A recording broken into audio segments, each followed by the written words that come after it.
అలాగే మాజీ మంత్రి జోగి రమేష్ అరెస్ట్పై కర్నూలు జిల్లా వైఎస్ఆర్సీపీ అధ్యక్షుడు ఎస్వి మోహన్ రెడ్డి మండిపడ్డారు. జోగి రమేష్తో నకిలీ మద్యం నిందితుడు ఫోటో దిగాడని ఆయనపై అక్రమ కేసులు పెట్టి అరెస్ట్ చేశారని, అదే నిందితుడు నారా లోకేష్తో చంద్రబాబుతో ఫోటోలు దిగారు, మరి వారిని ఎందుకు అరెస్ట్ చేయటం లేదని ప్రశ్నించారు. కేవలం ప్రభుత్వం మీద ఉన్న వ్యతిరేకతను కప్పిపుచ్చుకోవడానికే ఈ అక్రమ అరెస్టులని మండిపడ్డారు ఎస్వి మోహన్ రెడ్డి. ఈ అంశంపై సమాచారం మా ప్రతినిధి లోకేష్ ఇస్తారు. మాజీ మంత్రి జోగి రమేష్పై అక్రమ కేసులు బనాయించి అరెస్ట్ చేయడంపై వైఎస్ఆర్ కాంగ్రెస్ పార్టీ నాయకులు తీవ్రంగా ఆగ్రహం వ్యక్తం చేస్తున్న పరిస్థితి కనపడుతుంది. ఈ అంశంపై మాట్లాడేందుకు కర్నూలు జిల్లా వైఎస్ఆర్సీపీ అధ్యక్షుడు ఎస్వి మోహన్ రెడ్డి ఉన్నారు. వారితో మాట్లాడదాం. అంటే ఎట్లా చూడొచ్చు అంటారు ఇటువంటి అక్రమ కేసులు పెట్టడం కానీ అరెస్ట్ చేయడం కానీ ఎట్లా చూడొచ్చు అంటారు? ఇది ఎట్లందంటే ఎంత హాస్యాస్పదంగా ఉందంటే, అక్రమ మద్యం తయారు చేస్తూ దొరికింది తెలుగుదేశం పార్టీ నాయకులు. అందులో జయచంద్రారెడ్డి ఎమ్మెల్యేగా కంటెస్ట్ చేసినటువంటి వ్యక్తి చంద్రబాబు నాయుడు బీఫారం ఇచ్చినాడు. ఆ బీఫారం తీసుకుంటూ పోయినటువంటి వ్యక్తి ఇంకొక నాయుడు, ఆయన కూడా చంద్రబాబు నాయుడు తెలుగుదేశం కార్యకర్త నాయకుడు. తెలుగుదేశం నాయకుడు తెలుగుదేశం బీఫారం ఇచ్చినటువంటి వ్యక్తి వైఎస్ఆర్సీపీ కాంగ్రెస్ పార్టీ అధికారంలో కూడా లేదు. ఈ పార్టీలో ఉన్నటువంటి జోగి రమేష్ గారు చెప్తే ఆయన లిక్కర్ తయారు చేస్తున్నాడట. అంటే ఇంతకంటే ప్రజల చెవులలో క్యాలీఫ్లవర్ పెట్టడం కాకుండా ఇదేముంది? అంటే ప్రజలు అంత అమాయకులని మీరు అనుకుంటున్నారా? ఒక జోగి రమేష్ గారిని టార్గెట్ చేసి ఆయన ఎందుకంటే బాగా స్టేట్మెంట్లు ఇస్తున్నాడు, ప్రభుత్వ వైఫల్యాలను విమర్శిస్తున్నాడు, గట్టిగా పోరాడుతున్నాడు, ఏదో రకంగా జైల్లో పెట్టాలి. కాబట్టి దాన్ని జోగి రమేష్ గారిని ఇరికియడం, లేదంటే బుద్ధి ఉండేటోడు ఎవడన్నా ఆలోచించడా? తెలుగుదేశం పార్టీ నాయకులు వైఎస్ఆర్సీపీ నాయకుడు చెప్తే లిక్కర్ తయారు చేసి అమ్ముతారు. అది తెలుగుదేశం గవర్నమెంట్లో.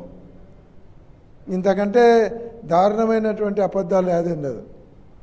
దీంట్లో జోగి అక్కడేమో ఏ ప్రాథమిక సాక్ష్యాధారాలు లేకుండా దావనబోయేటోళ్ళతో స్టేట్మెంట్ తీసుకోవడం, ఒకరిని అరెస్ట్ చేయడం, మళ్ళీ వాళ్ళతో ఇంకొక స్టేట్మెంట్ తీసుకోవడం, ఇంకొకరిని అరెస్ట్ చేయడం, ఇట్లా చేసుకుంటూ పోతున్నారు.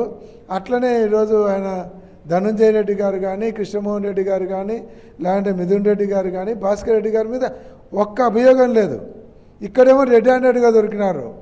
మీ పోలీసులు అరెస్ట్ చేసినారు, మీ వాళ్ళే చెప్పినారు ప్రతి 4 బాటిళ్లకు ఒక క్వార్టర్ బాటిల్ కల్తీ మద్యం తయారు చేసిందన్నారు. 5 జిల్లాలలో కాటేజ్ ఇండస్ట్రీలు దొరికినాయి. ఇక్కడ మదనపల్లి, అనంతపురం వరకు పంపించినారు. అంటే జోగి రమేష్ గారికి అంత నెట్వర్క్ ఉందా? అది మీ గవర్నమెంట్లో. అంటే జోగి రమేష్ ఇంకా నయం, జోగి రమేష్ లోకేష్ బాబు గారు పార్ట్నర్స్ అనలే, ఆడికైనా సంతోషం. అంటే ఏంటంటారు ఇటువంటి కేసులు పెట్టడంలో వెనకాల ఒక తారతమ్యం ఏమంటారు? అంటే ఏ విధంగా అర్థం చేసుకోవచ్చు? అంటే ఇదంతా డైవర్షన్ పాలిటిక్స్.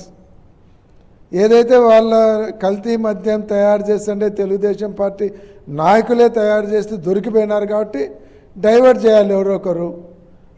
ఆయన ఎప్పుడో వాడన్న పిల్లలు పక్కన కూర్చొని ఫోటో దిగితే ఆయన దీంట్లో షేరు, లేదంటే జోగి రమేష్ చెప్తే చేసినాను.